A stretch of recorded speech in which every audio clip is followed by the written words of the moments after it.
Hello everyone. Today we have another Backers Rewards episode where I answer listener questions, and the focus is again on Constantinople and then a little personal question at the end. So listener GR has a couple of comments for us. He says, I have a view that the Romans got lucky at the end of the 3rd century with the reign of Diocletian. Without his recognition that the empire was unwieldy and that the East and West had problems that needed addressing locally, the empire would not have been split into East and West. Without the need for an eastern capital, the village of Byzantium would never have been developed by the Romans. If Diocletian hadn't done this one thing, the Roman Empire as an entity would have collapsed a lot sooner. This is definitely the impression that I have of Diocletian, having listened to the History of Rome podcast. It seemed that without his careful attention to the empire's needs, it would have struggled to hold together in the face of the challenges it faced during the 3rd century. However, having now studied history in great detail, I've become suspicious of any theory that sounds too neat. It's possible that the worst of the barbarian invasions was over by the time Diocletian came to power, and that the Romans would have continued on as a united empire with a very different kind of leader. Or, to look at it another way, what if things had continued to go badly for the Romans? What would have been the result for the political elites of the empire? I mean, if things are crashing down around you, then one option would have been to divide in two. Just much earlier than the empire eventually did. So, if that happened, the Eastern Empire, a Byzantine empire if you will, might have cut itself adrift from the West to save itself from Gothic attacks, and perhaps the empire in the East would have established a secure new capital for itself, whether that was at Constantinople or somewhere else. In fact, had they established their capital at Antioch or Alexandria, then they might have avoided being attacked the way Constantinople was, being on the European side of the Bosphorus. Obviously, there are many possibilities, and without studying the period in detail, I can't add a lot more. But at this stage, my goal is to one day study the period in detail. Right now, my working plan for post-1453 is to go back to the founding of the Roman Empire and provide the kind of end-of-the-century coverage I've been able to give Byzantium. That is a long way off, though, and I do understand the thrust of listener GR's question. Without Diocletian, would Constantinople have ever been founded? We know that with the way things did play out, the Byzantines wouldn't have survived if they didn't have their fortress capital. But let's return to what I said a minute ago. Any simple theory you hear in a history book is open to question and reinterpretation. So, on this podcast, I began by repeating the claim that Byzantium was chosen with great vision by Constantine because of its tremendous qualities as a siege-proof HQ.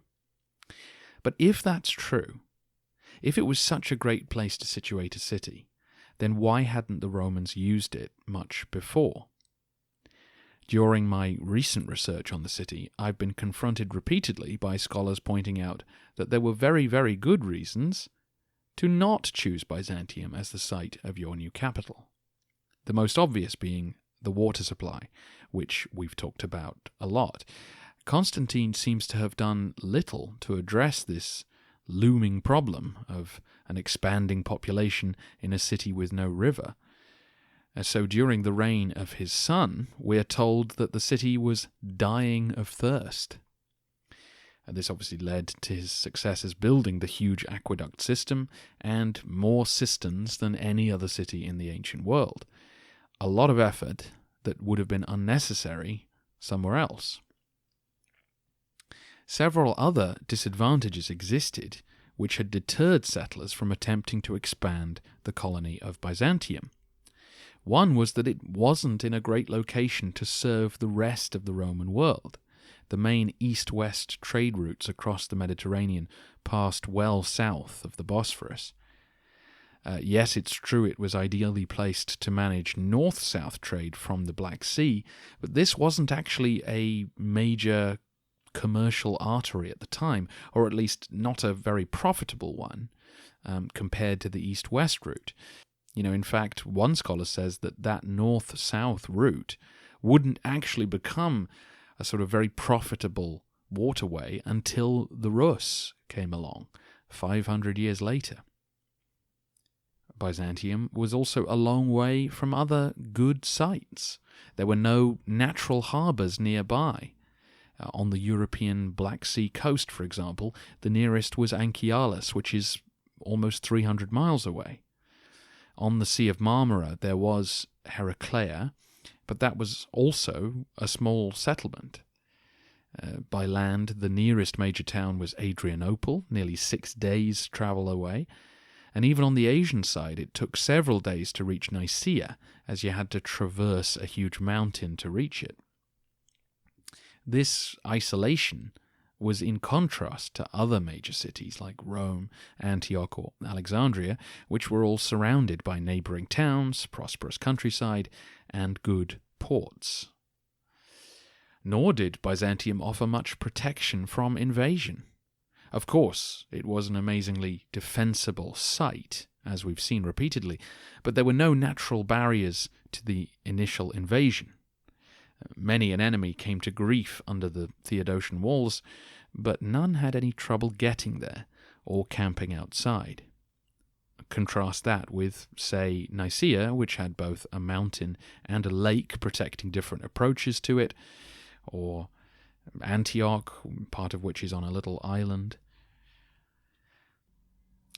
If Constantine gave little thought to the city's water supply, then he could at least content himself with the fact that no one would want for food. He had, after all, diverted a significant portion of Egypt's grain supply to satiate his new capital. But this decision in itself reveals another weakness of Byzantium's location. Local food supplies were not plentiful enough to support even a modest increase in the city's population, let alone a rapid expansion into 6 figures. The city's complete dependence on Egypt was a weakness. The prevailing winds around the Hellespont in summer go in the opposite direction to the grain ships, meaning special ports and granaries and sort of tugboat-type vessels had to be constructed to manage the logistical headaches of this system. And if anything went wrong in the supply chain, there would be rioting in the city. Constantinople's own hinterland, as I mentioned a couple of episodes ago, didn't produce great food or wine, forcing the elites of the capital to demand a constant and expensive influx of goods. Finally, of course, the city is prone to regular earthquakes, including a truly devastating rumble every 150 years or so. Again, necessitating huge expense to ensure that foundations and walls were extremely thick and durable.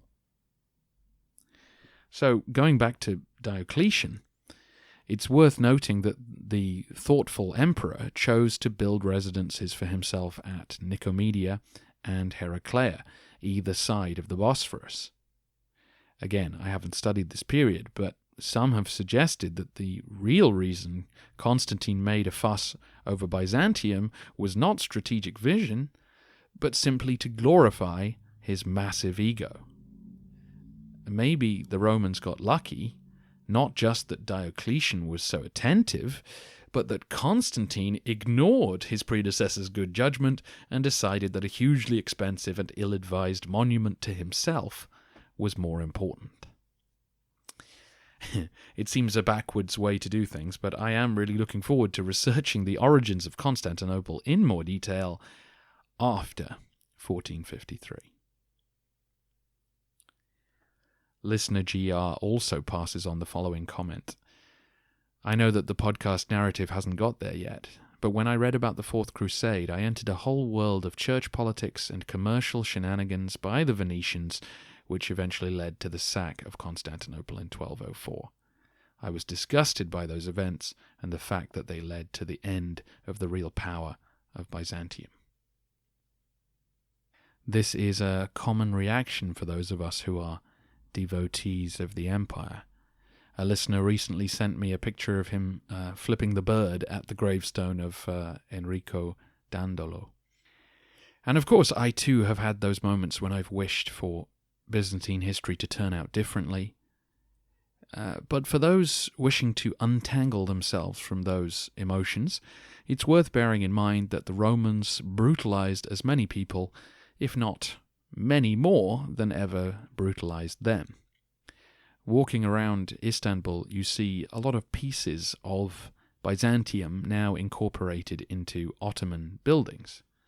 But before you let your emotions run away with you, take a look at the Hagia Sophia or the Basilica Sistine. Almost all Byzantine buildings are propped up by columns looted from pagan temples. It's one of the more fascinating things about visiting the city. The Christian architecture of Justinian and his peers was built on the back of the ancient pagan world. These things happen to all civilizations. So when we mourn for Constantinople in 1204 and curse the Venetians as they drag away beautiful statues, it's worth remembering where those statues came from. Most of them were stolen or forcibly removed in the first place. Constantine pilfered them from across the empire to decorate his new city. Let's close today with a couple of personal questions. Listener S asks, how does it feel to be a celebrity in your own right? People like me have you blathering on hour after hour as we work through the doldrums of the day. I laugh here or there or make audible comments and a relationship forms. But the relationship is skewed to one side as our conversations aren't actual conversations. So then someone like me will finally send you a message as if we know each other, which we don't. I know a persona and have some insight as to who you are as a person, but you don't know anything about me. Which is a very nice summation of the strange podcaster-listener relationship. It does feel more intimate than other media we consume. I've sat through hours of bad television because I accept that I need to see whole series, whereas with a podcast I'd be far more judgmental about what I will listen to for hour after hour. And because it's usually one person or two people giving their thoughts and their opinions on things, it does feel like you're in the room and you know them quite well. From my point of view, obviously it doesn't feel at all like being a celebrity. But on the few occasions I have met listeners, it is an unusual experience. And I'll liken it to something else in my life, which is that one of my best friends got a new girlfriend, and I didn't meet her until they'd been out like 10 times or whatever.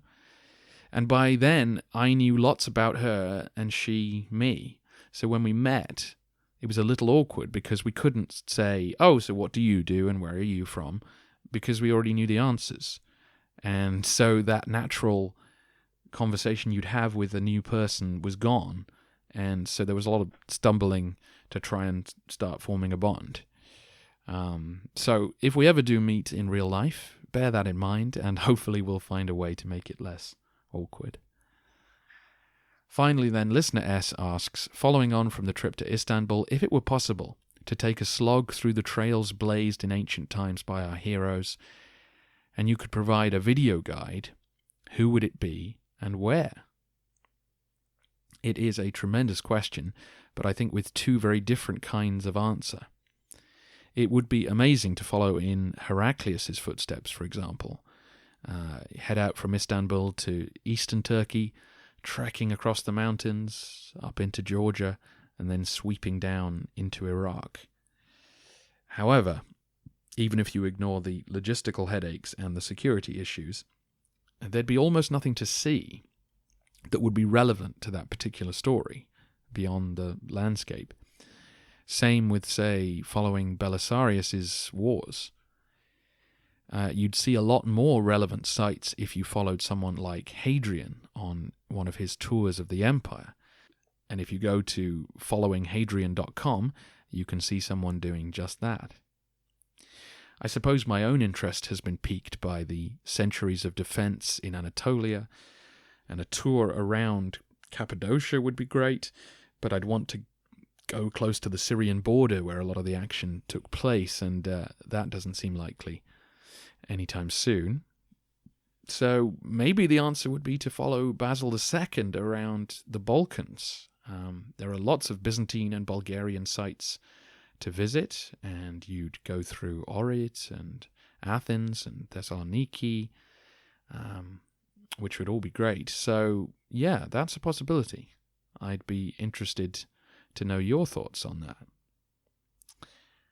That's the episode for today. As you know, these end-of-the-century shows take longer to produce than usual, but they are being made. So it'll either be a regular episode or another Listener Awards show next week. Speak to you then.